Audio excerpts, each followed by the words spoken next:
Well. Good afternoon, West Ham fans. Russ for the West Ham Network. Hope you are all well. It's not a bit wet. It's a bit windy and rainy today in the UK. Well, definitely in London. In the broom cupboard, the button broom cupboard, as per usual, for a wonderful episode of the world famous Hammers Headlines in association with the 𝗡𝗢𝗡𝗢.com boys. This morning we did a bit of a statistical deep dive into what's really going wrong at West Ham with our analyst Ben.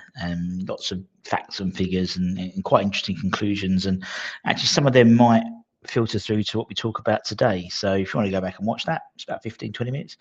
Go back and watch it and let us know. But three stories to talk about, one affecting goalkeepers, one affecting midfields, and one affecting the forward line. Let's start with the goalkeeper situation. Now, obviously, we had the promotion of Mark Robertson, Stevie Potts, Gerrard, and Billy Lapine in terms of being promoted from the under-21s into the first team. And I always caveated that with it seemed the cheaper option. And a lot of Nuno's men were still in contract. And we've kind of had our feet burnt, buying Carl McCauley out of a contract and that type of thing. So the cheap option was obviously to promote from within. And so although it was a good thing, I always thought it was the cheaper option. Now, it does seem with obviously Ange Postecoglou being moved on and Sean Dyche coming in and bringing his own men into the club, a number of Nuno's men who are still there with Ange are now free. So I assume you're going to start seeing maybe a few added names to the roster in the backroom staff, and it seems we've already started. As according to reports, Nuno's preferred goalkeeper coach, 𝗚𝗢𝗥𝗘, will be appointed, if not already, as the club's new goalkeeper coach. He was previously retained by Nottingham Forest and Ange, but he found himself displaced with the arrival of Sean Dyche now arriving at the City ground. Dyche opted to bring in Billy Mercer to oversee goalkeeper duties, prompting Barbosa's exit.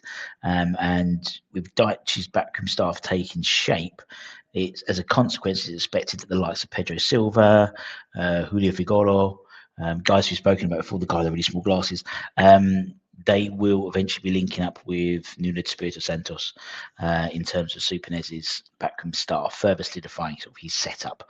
It's believed that Billy, who was promoted, will now be going back to the 21s to head up, and he's been promoted to the head. He's head of academy goalkeeping, so he's sort of dropping back to his actual role, with Raul Barbosa coming in as first team goalkeeper coach. It's going to be interesting to see how that affects, the decisions, whether it's to keep Areola between the sticks, Mads, even Fabianski. Be interested to see what happens. Now, obviously, entering into we've got a couple of months left for the end of the year, which means the beginning of the January transfer window is only about 2 months away. And West Ham today have been linked to a number of players, and well, I'll give it another few weeks and I'll start doing the list because it's going to get crazy. But according to some reports, West Ham have eyes on a January move for Kovacic. Now, Man City midfielder Mateo Kovacic, he's understood to be a target for a number of clubs in the Premier League, including West Ham. He is not in talks to sign a new contract, and the club are expected to be open to offers to let him go. Now, obviously, very experienced Croatian midfielder. He's no longer playing regularly for Man City, and he could get the chance to play more in the Premier League at West Ham. Also, Aston Villa are interested in him. But apparently we are just among a bunch of suitors interested in Mateo's signature, with AC Milan believing to be leading the chase for his signature and linking up with Luka Modric, as well as also Villarreal and Real Betis. Is Kovacic I just think it's a name. I just think it's a bit lazy journalism, to be honest. I think we need someone younger. Not turn my nose up to Kovacic, he's a very experienced player, but we need something dynamic. And I think Kovacic, he's not playing regularly for Man City. There's a reason for that. City aren't rating him in terms of starting the 11. I think we could probably get a younger model But let's see what happens in terms of January. You know, I say younger model. You know, we've been linked to the likes of Ruben Neves from moving back from Al Ahly, maybe on loan. I could see that potentially working alongside some legs like Magassa and Fernandes, for example. But it does seem a bit weird why we're linked to him. But his agent's talking it.